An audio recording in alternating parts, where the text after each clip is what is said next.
Welcome back to the channel, my friends. Warhammer Man Studios. I'm Warhammer Man, and today we're talking about what's leaving Warhammer Age of Sigmar range. This video is sponsored by CMO Games. More on that later. Well, we knew it was coming, and here is the official announcement for what is leaving Warhammer Age of Sigmar range. So we know there's a ton of new Stormcast Eternals on the way, and Skaven as well. There's been a lot of rumors about the Beastmen leaving the range also, and potentially joining the Old World. And now we have the official announcement from Games Workshop, so let's take a look. With the latest edition of Warhammer Age of Sigmar on the horizon, and the news of every single war scroll in the game has been assessed and balanced, it's sad but necessary truth that certain miniatures are leaving the range. Every Citadel miniature is a unique piece in an ever-evolving narrative of Warhammer. Unfortunately, we can't continue to sell and support every model we've ever made indefinitely. As we make new models and new books to explore the background and rules, we have to stop producing and featuring some older models. But just like many of you, we still treasure our collections of old miniatures, and we still want to be able to use them in games and forge glorious tales of heroism and adventure on the tabletop. Two factions, Beasts of Chaos and Bone Splitters, as well as a number of old Stormcast Eternals from the Sacrosanct and Warrior Chambers, will be receiving free to download digital battle tomes.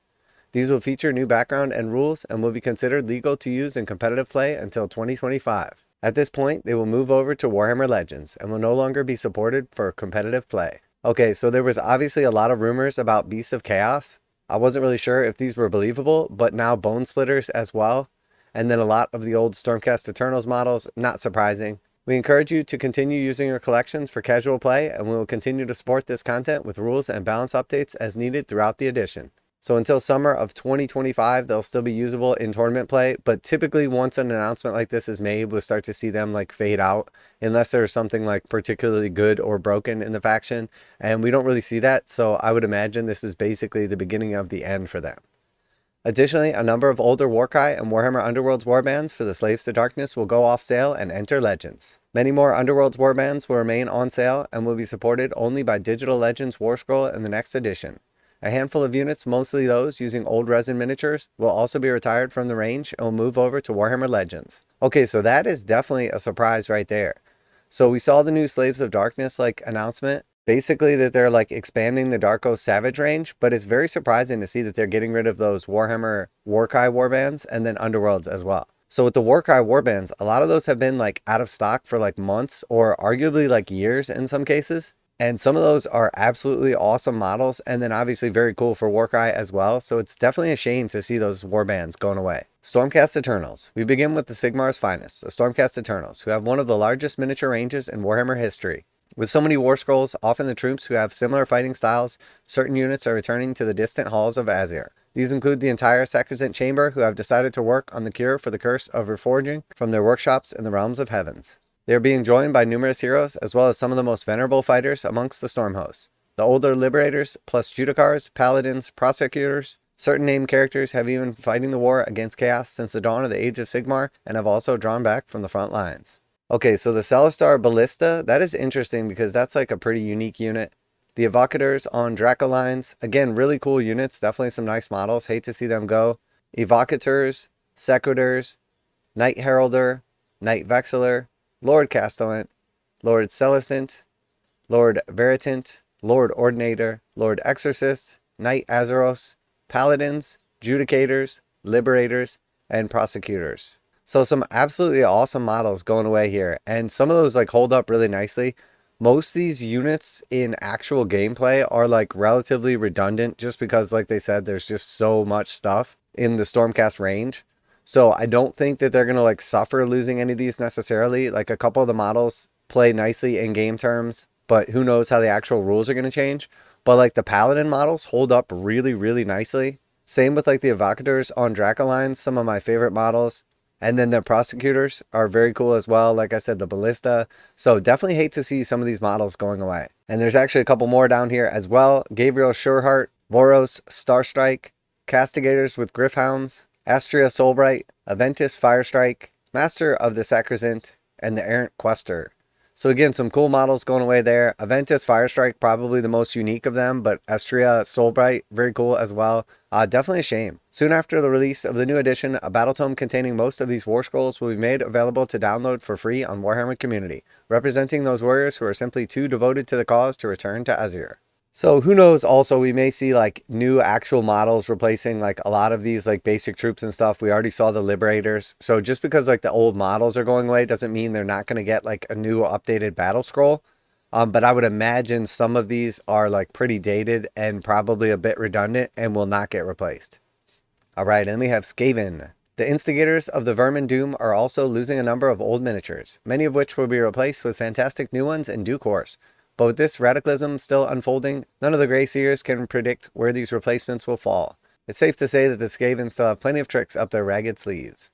So again, same thing, definitely a shame to see some of these going away, but I would imagine most of these are going to get replaced by like something new or just a new version of the old kit. So the Clan Rats, the Scryer Acolytes, the Warp Fire Thrower, the Rattling Gun, Gutter Runners, Rat Swarms, Master Molder, Arch Warlock, Warp Grinder, Warlock Engineers, Rat Ogres and Giant Rats, Storm Vermin, Plague Priests, Warplock Giselles, Doom Flayer, and then Plague Sensor Bearers. Any unit that doesn't receive an updated War Scroll when Battletome Skaven drops will receive a Legends War Scroll. So again, some of these models are really, really old, but other ones like hold up really nicely. I'm definitely happy to see like the resin kits going away and hopefully replaced with like something new and updated in plastic. But like I said, some of these kits are awesome still. So I can only imagine what's coming. Now a quick message from today's sponsor. CMO Games has been selling Games Workshop products online for over 20 years. They carry the full line of Games Workshop products, including Warhammer 40,000, Age of Sigmar, Necromunda, Blood Bowl, paint tools, and more. Almost all Games Workshop products are priced at 15% off MSRP. CMO Games takes pre-orders for most Games Workshop products released at their earliest date possible.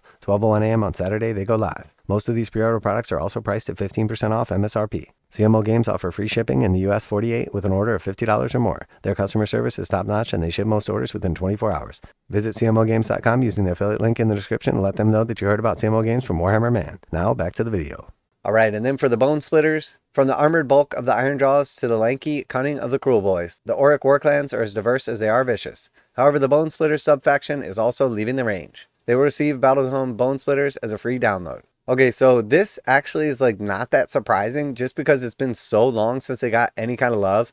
I do like these like models and some of the battle scrolls are pretty good and everything. They'll definitely be missed, but not really. So we have the Savage Orc Boys, Savage Orc Boar Boys, Maniac Weird Knob, Savage Orc Wardok, the Warug Prophet, Savage Orc Big Boss, and then Hedraka's Mad Mob. So again, a shame to see anything going away. But they will have Legends, Battle Scrolls, so realistically, you can still use them if you wanted to. But this is definitely the lowest blow, the Slaves to Darkness. So I've been a gamer and like painter slash modeler for over 30 years and absolutely love the hobby. I used to be much more into gaming and much less into like actual painting and like the hobby portion of it. Now I would say that I'm still into gaming, but I'm much more into the hobby aspect. And it's an absolute shame to see the Slaves of Darkness stuff going away. Some of these warcry warbands are like literally some of my favorite models in the range. Many of these come in sets of like 8 to 10 super unique models, and some of them aren't even that old. So this is crazy to see some of these going away, and I hate to see it. And I think like specifically out of these, the ones that jump out at me as being like relatively new are the Horns of Hashut, the Tarantulas Broodlord, and the Scions of the Flame. All those were like more recent warcry kits. The Spire Tyrants are obviously getting replaced by like a lot of new models. But honestly, all of these warbands are absolutely awesome, so I hate to see them go. Slaves to Darkness. With the arrival of the Dark Oath, the Slaves to Darkness have finally found their definitive mortal followers. This means that a number of warbands representing the wider worshippers of chaos and the mortal realms will be retiring from the spotlight and the range. This mostly involves warbands from the previous edition of Warcry, as well as Kagras Ravagers from the Warhammer Underworlds, but they'll all get Legends War Scrolls. Note that the Chaos Legionaries and the Dark Oath Savages both remain. They are still very much in Archon's plans. So yeah, very crazy to see this many awesome warbands and models leaving. I mean, literally every model from each of these warbands was like a unique sculpt. So 11 warbands leaving, that's basically around like 100 different models that were absolutely awesome being removed. So I hate to see it. Beasts of Chaos. The Beasts of Chaos are leaving Warhammer Age of Sigmar, but they'll be back in the future, or rather the past. Yes, the Beastmen are returning to their old feeding grounds in the world of Legends and Warhammer, the old world. Okay, so there was rumors about this going around for a while now, and it actually makes sense because they haven't updated the range in so long. And again, this is an absolute shame, but at least these guys are going to old world, so it's not like they're just going to Legends and now going to be like irrelevant. They're actually going to the old world, which like kind of makes sense. So Games Workshop can still sell the models, but not have to worry about like updating them or making new ones. And they can still charge that premium. So we have the Vanguard Beasts of Chaos, the Beasts of Chaos Beast Lord, Beasts of Chaos Ungors, Bestigors, Herdstone, Endless Spells, Gors, Bulgors, Warhounds, Dragon Ogres, Cygor/Gorgon, Beast Lord with paired Rippers, the Centaurs, the Tuskor Chariot, Jabberslith, Doombull, the Cockatrice, and then the Dragon Ogre Shaggoth. So again, an absolute shame, but at least these guys are going to Old World, so if you did have a Beast of Chaos army, you just became an Old World player. Not every beastman is exiting the mortal realms. Zangors and Slangors remain amongst the followers of the patron deities, but the wild great phase following the Chaos Undivided will soon be repacked and returned to terrorize the forests of the Old World. Others. There are also a handful of other miniatures going off sale and receiving Legends War Scrolls. So we have the Sylvaneth Branch Wraith, Saurus, Eternity Warden, Valkia the Valetti, Scylla Affengrim, Madcap Shaman, Big Boss on Gigantic Spider, and then the Mistweaver Say. So again, some cool models right here. The Mistweaver Say was like really cool and actually in plastic. But overall, most of these models going away are like resin sculpts or just don't really fit in somewhere. So it totally makes sense, but it's a shame nonetheless. So I think it was pretty obvious that we were expecting the Stormcast Eternals to get like revamped with the new range and everything. I was definitely expecting a lot of the characters to go away just because they're so redundant. And then of course we could say the same thing for the Skaven as well, expecting a bunch of like new models and some of these just being super dated. But the Bone Splitters, for me, a complete surprise. I definitely was not expecting that. Again, I should have probably, just because it's been so long since they updated them. For me personally, I think the biggest blow to like the actual hobby and like gaming itself is the Slaves to Darkness. I think it would have been cooler if Games Workshop just made them like a generic datasheet, so you could still run like any of these Slaves to Darkness, but without like the unique rules for each one of these warbands, which you could probably still do anyway. But again, it's a shame nonetheless, as these are some absolutely amazing models. And then as far as the Beast of Chaos, there's been like rumors about this for a while now. It does kind of surprise me, but also like in hindsight, doesn't really, that they're going to the Old World. So I do like that they're not like going completely to Legends and like removing a faction. They're basically just shifting them to the Old World, which makes sense because they would probably just rather make new stuff than just upgrade an old range that just isn't all that popular. So regardless, I know this could be like a big blow for certain people, specifically if you had like a full army of one of these factions. And change is not always received well, so I can totally understand if someone feels like angry or hurt by this, as it is definitely a low blow, specifically after you put like hundreds or like thousands of hours into like building, painting, and playing different armies, to have them feel like they're going to Legends and now being just like useless. I do like that these guys are going to the Old World at least, so they're not completely gone, but I understand that doesn't necessarily lessen the blow. But like they say, out with the old and in with the new. So obviously we're losing a lot of like cool, old, nostalgic stuff, but it's going to be replaced with like new, shiny stuff. And whether you look at that as a good thing or a bad thing, times they are a-changin'.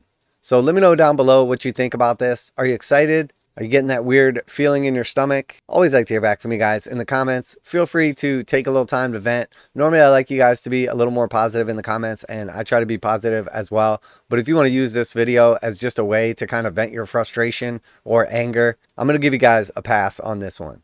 And as always, special thanks to CMO Games for sponsoring the video. Check out the link in the description to save 15% on Games Workshop products. That's it for today. Warhammer Man Studios, I'm Warhammer Man, and this is definitely a lot to take in. But hopefully the negative is out of the way after this, and it's going to be all positive with 4th edition Sigmar from here on out. And I'm out of here.